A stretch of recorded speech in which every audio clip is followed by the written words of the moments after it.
Um, Hello everyone, welcome to another episode of uh, our interview. Selling is not cheating. Sales is strategy, skills, pricing, marketing, and ethics.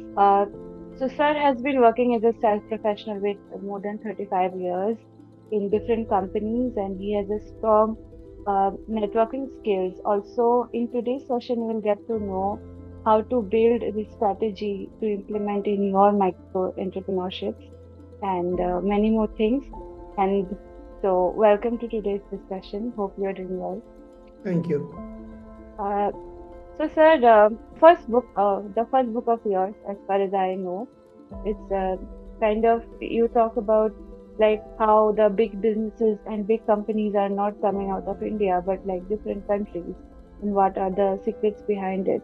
I have been thinking sales is a kind of misleading thing, some kind that misleads people and like targets us unnecessarily.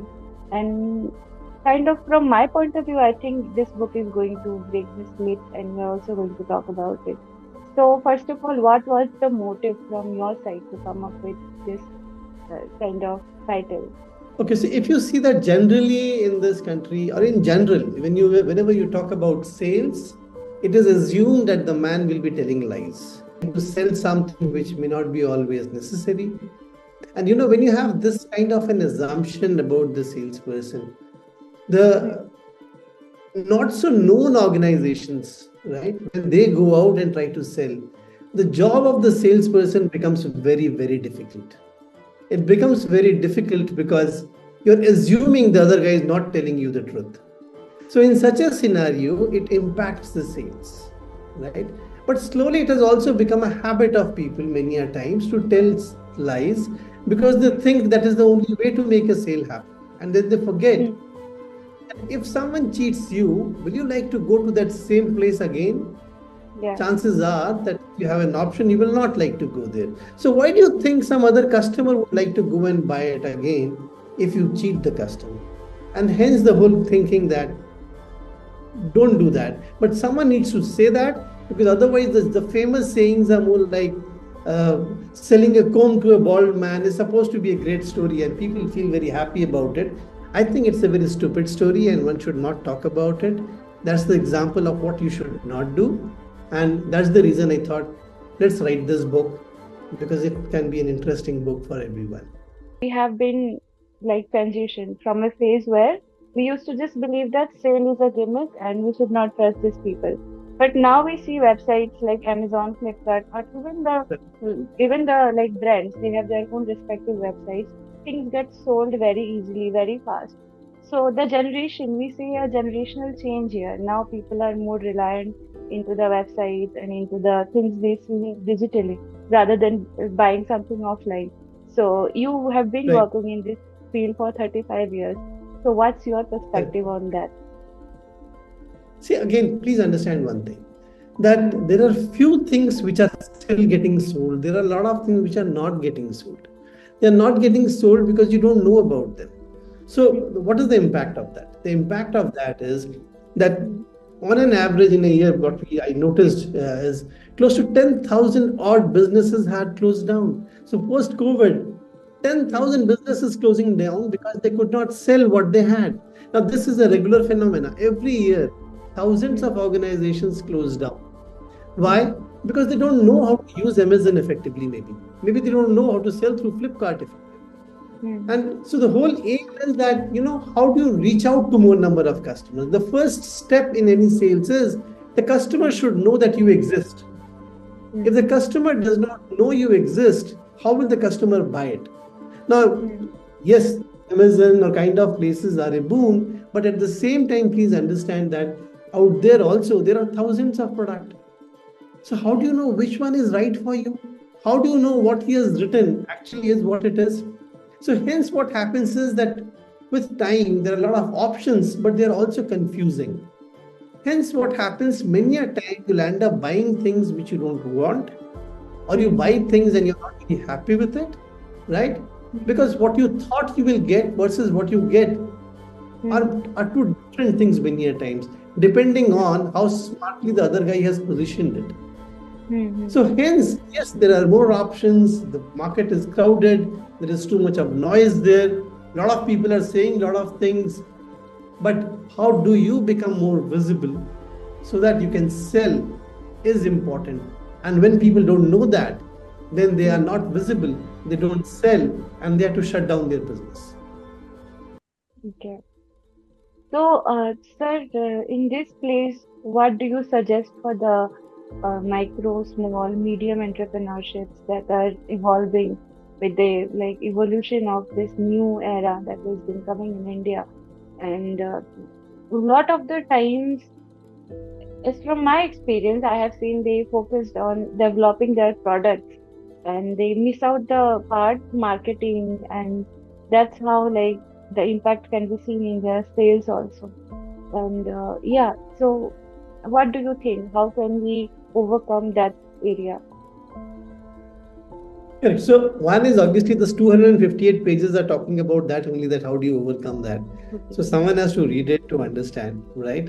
Now in that, so there are, however, what I have done is I have tried to come out in one chapter and say that these are the seven things which are needed for an organization, that you need to know, and some basic things which you need to work on, that you need to have Hmm. systems and processes. You need to hire a sales team to go out and sell, right? You need to ensure that people know about you, so you got to make noise about it.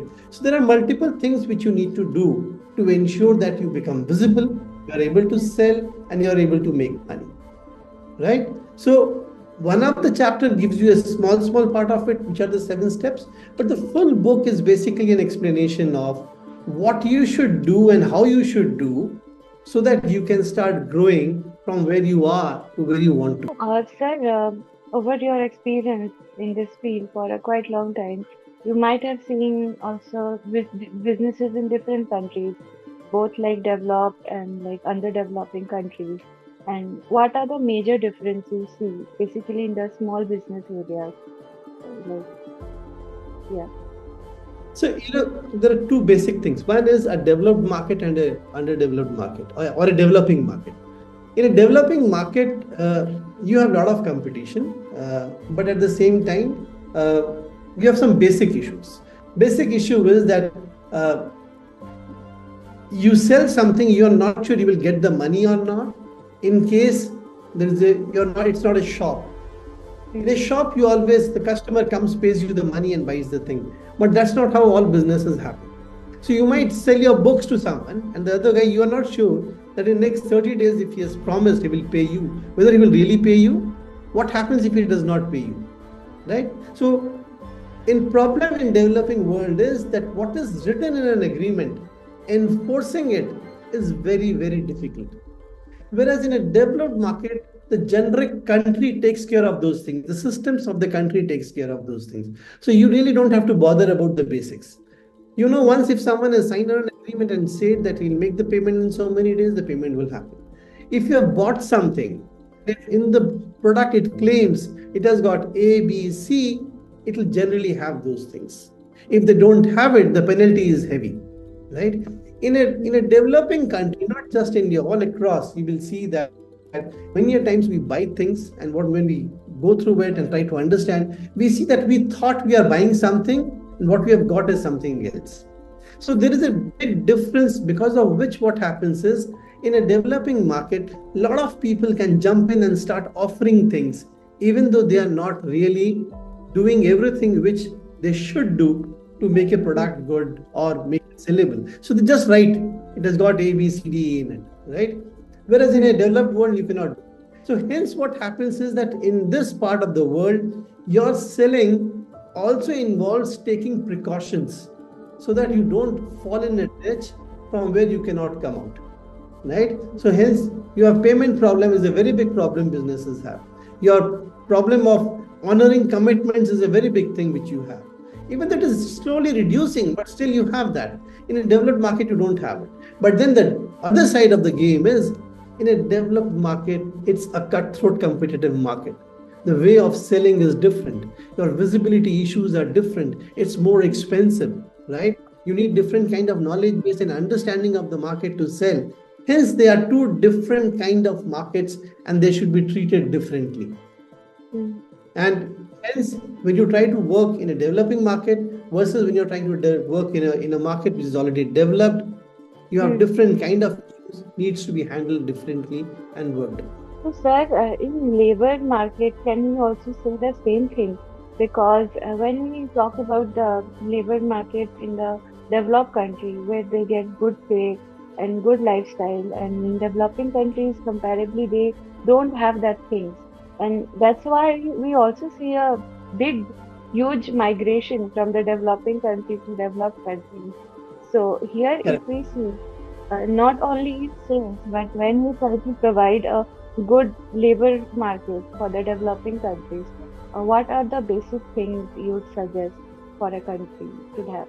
So for example, what happens is that in IT industry, for that matter, for example, the price at which you can have your people working there is much higher than the price at which you can make them work here. The simple reason being that the cost of living out there is higher, so the overall payment terms are such that you get much more money for the same work. So there is something known as cost arbitrage, that everything remaining same, by having the same person working there in that country, you can get much more than what you will get in a country like India, right? But then the expenses are also like that. But many Indian companies put their software people out there in Europe and US and earn much more. So even if you save $10 an hour per person, and if you have 5,000 people working for you, then just imagine the cost advantage which you have because of that. So your coffers can have huge amount of cash, and you can be really rich because of that, right? So that's the advantage of cheap labor.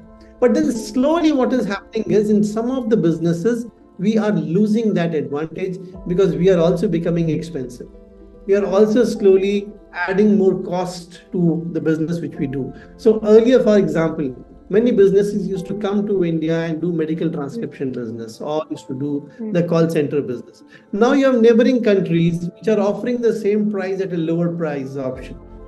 So same work, low cost, hence you have started losing there to those kind of countries in the neighborhood, right? And that mm, will keep happening. So one option in that case is you go and set up a center in those countries yourself. So instead of you losing the complete business, you do part of the work here, you set up a bigger center maybe in a neighboring country where the cost is cheap, and you can manage that business so that you don't completely lose out that business. Some companies in India have done that, but mm, many have lost out on that because we did not prepare for that. The second reason is that not always people switch because of money. Not everyone, even if you check yourself, you will not go and buy something at in a market just because it is available for 10 rupees less. You will need the feeling of assurance. You need to trust that person, you need to trust the quality, you need to trust the service, and there are so many other things. So mm, if you want to take care of those kind of issues, it is important that you develop that kind of trust in the customers. Customers must trust you that yes, even if you are charging higher, it makes sense. So same mm, is true for manpower. That manpower, the Indian manpower has gone to US and proven that we are quality people, we do much better quality work, maybe at the same cost, and hence we dominate that market. To the point that in some of the European and even in American market for that matter, there are restrictions on number of Indians who can go into that market now, right? So they put visa restrictions and other restrictions to stop you. Maybe that's okay, but that's the advantage we have from cost perspective when it comes to doing high skilled work, but at the mm. same time slightly low skilled work. Some other countries have an advantage over us, and they take that away from us. So that's how this whole business is all about, which I think is the way it will remain for long to come. Yeah, that's a very insightful explanation you have just given. So, sir, when we talk about the sales and like being a company or being a like producer, we just try to sell our product by hook or crook. But like also the question of ethics comes here. Like, is it a good way to sell? Is it a good marketing? And we have seen in many cases in India, like the advertisement that are put in like TVs or like markets out there, which completely somehow humiliate the person's interest or something like that. So in this case, what should be done from the any company or any small organization that are that are very new in the market, how can they go ahead with the idea in this case? See, the thing is that generic feeling is that you please sell by hook and crook. So generally the salespeople are told that you have a target, go and sell, right? Mm, And then they are put pressure that go and sell somehow. So when you are trying to sell somehow, you're obviously trying to commit things which are not correct. You're trying to make a mm, sale happen. And once you have made the sale happen, next thing is that mm, the customer gets upset. And the customer gets upset, the bad name spreads.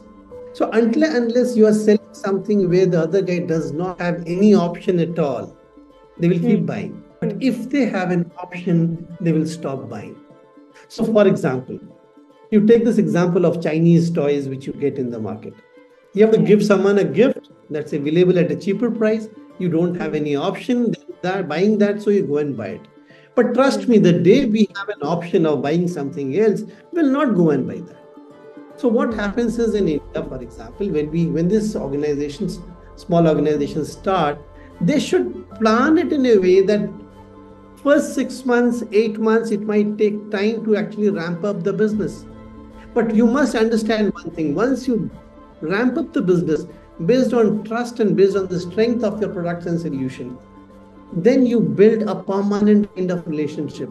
Doesn't matter how strong the competition is, it will be mm, very difficult for the competition to beat you in that marketplace. See, otherwise what happens is, for example, if you just take the PC market, I joined the industry in 87 when we used to sell only Indian PCs. They all were Indian made PCs.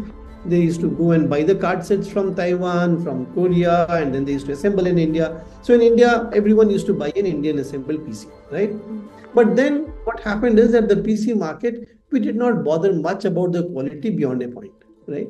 Our mm, deliveries had some problems, our other things had problem. And then came the international competition after 1990.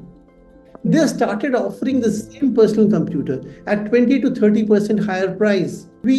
In fact, me, my friends, the office where I work, we all believed that at 30% high, there are no competition to us. Who at the home market or who in a small office will ever buy a product for 30% more cost?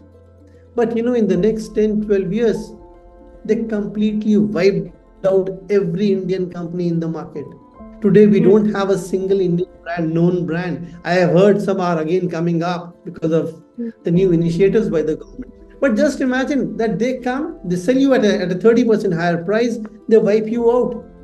So we then keep complaining that the international products come and they wipe out the Indian market. They will wipe you out because you are not really bothering to take care of the basic interest of the customer. The customer is paying money.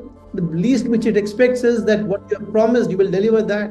If you don't deliver that, then you will get penalized and you will see the result in that. So my only suggestion is hence that there are simple scientific ways of doing sales which can help you do better instead of randomly trying to do it. Please follow the systematic method of doing it. I have mentioned many of them in my book, that how do you go about doing it, how do you create a team, how do you skill a team, how do you go out in the market and work in a systematic manner. The starting can be slow, but it will be solid, right? mm, So the advantage you will have is that over a period of time you will keep becoming stronger and stronger, and it will be mm. very, very difficult for competition to throw you out of business. That is my suggestion. Yes, yes. So, sir, as we are talking about how to hire a team, how to skill them, so here also diversity plays a role. What do you say in here? Because nowadays we have this idea, lot of HR policies are like including diversity and inclusivity in their HR policy. So, like Right. from your experience, have you seen anything like I would say magical after doing this diversity in sales team? See, the difference is that two kinds of diversity we are talking about here. One, I'm talking about hiring girls as diversity. I'm also talking about diversity in the sense of hiring people from different regions. Okay. Now, Hmm. so when you are talking about hiring girls, you will generally see they bring a different perspective to the business. They look Hmm. at the same issue differently. And when things are not going right, or when you're trying to do some planning exercise, you always need diverse way of looking at the same thing so that you can plan much better, right? Hmm. And hence It has been noticed that whenever you have diversity in the team, that team delivers better because it can plan better, it can think better. Everyone is not thinking in the same direction. There are people who are giving you diverse views, and that helps. One. Second, when it comes to, for example, trying to go global, or for that matter, even within India, if you want to do business, if you're sitting in Delhi and if you're trying to do business across the country, if you want to do business in East, in South, in Northeast, it makes sense to have people from those regions. Have a team of people from diverse segments of the society, because they bring the local flavor, the local perspective, which is important. Don't have everyone from the same place. The reason is that when someone sitting in Delhi wants to do business in, say, Mumbai, my first experience of moving to Mumbai and trying to do business, I realized people look at the same thing very differently. It took me some time to actually understand the cultural issues there. Similarly, when I went and tried to do business in Northeast, I found that people think differently, eat differently, talk differently. So everything has got a variation. And if you want to understand that and do business accordingly, it makes a lot of sense to have some people from these places who sits together with you. They work together. So your team overall learns how to handle all that and then do business. Now, even I think SEBI is saying that in the board, you must have a woman because it helps. These are proven things. So it's not something which I'm saying just for the sake of it. But it's just that, what problem is? The problem is that when we hire girls in the teams, especially in sales teams, what we do is we somehow just suppress the other person, because always the girl may not be very vocal. She may not always hang around late in the evening discussing all kinds of things. Now, that's the place where you must understand there is a difference. So don't judge them based on how well do you know them personally. Please judge them based on the productivity, based on throughput, based on how the whole work is getting delivered. If you judge them based on that, you will see many girls doing much better. So I think we should be fair to people, and we should be even fair to the diversity, and that will really help in growing your business faster and much better. So, like, if we plan a strategy for micro entrepreneurships, like for more brief, they're all obviously going to read the book, but just to say an overview, like, what are the basic requirements you would say? Like any like SHGs you see. SHGs is like a very basic level of any business, starting from a very rural area or remote area where the big enterprises can't reach and to find any employment. So, sir, if we start from this point, just say SHGs, or you may not have maybe very much experience at the remote level, but for any micro enterprise, what do you think are the basic requirements they should have? Okay, so I'll tell you very basic things. The first basic thing is that please identify the market where you want to sell. Okay, don't just go and sell anything and everything to anyone and everyone. It doesn't work. So please decide if you want to sell in a market segment. So if you want to sell a book, for example, please decide who will be the potential readers, right? If it is meant for a given segment, then focus on that segment. What we generally end up doing in sales is that what we do in smaller and mid-sized organizations is we do not define the universe where the sales guy is supposed to operate out of. Because we don't define, what happens is he works on a set of, say, 100 customers. If he is not getting business, he goes to 101st, 102nd customer, then he goes to a completely new set of customers. What happens is those 100 customers, if they at a later date of time decide to buy, now you are not in touch with them, someone else is. So they go and buy it from someone else. So the point is, first is one must understand that you must define a market segment and the size of the market where you want to go and operate, stick to it. First thing. Second thing is, please train your people to talk properly, to communicate properly. It is extremely important that they are being trained on how they should perform. The third, I think the most important part from sales perspective is, if you have committed them some incentives, please pay that. Don't harass people unnecessarily. That's a very common thing in small business segment. right? If you mm, have promised that if they will travel, you will give them their local conveyance, please pay them. They're very small, very, very small issues on which you should not do cost cutting, because then mm, you're harassing someone and he works with you only because he does not have any option. mm, And that does not help you grow. So please follow these basics at least to start with, and which you can do. It's not going to cost you money to do that. It will ensure that you have a more strong team which works with you and goes out and sells. So train them, give them their dues, what you have promised, define a market where you want to work, and stick to that market segment. mm. Don't keep changing market segment. That does not work. So I think, sir, in just few lines, you have just concluded what are the things necessary for it.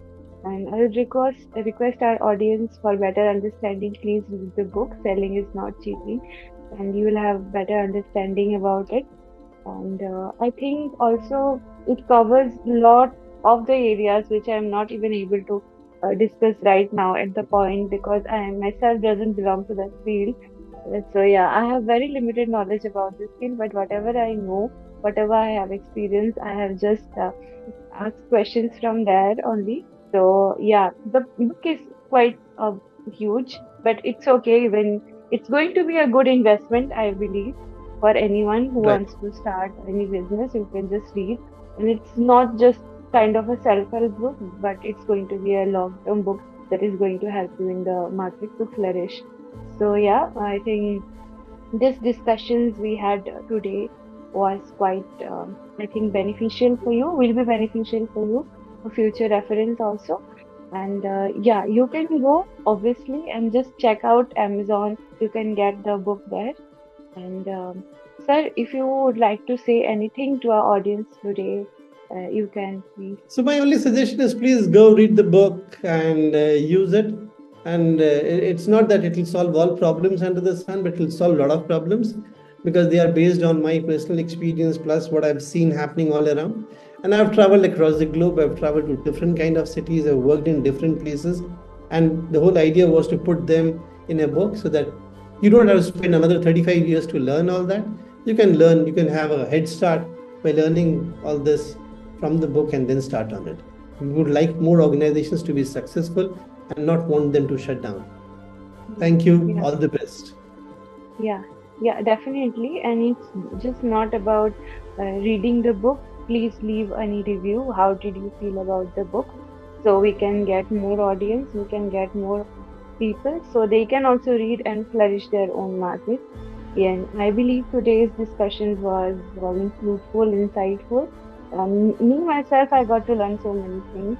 And thank you so much, sir, for being here with us today. We are really happy to host you in today's session. And I wish you luck for your book, Selling is Not Cheating. Thank you. Thanks a lot. Yeah, and I request everyone again that please go and read the book. It's available and just leave a review.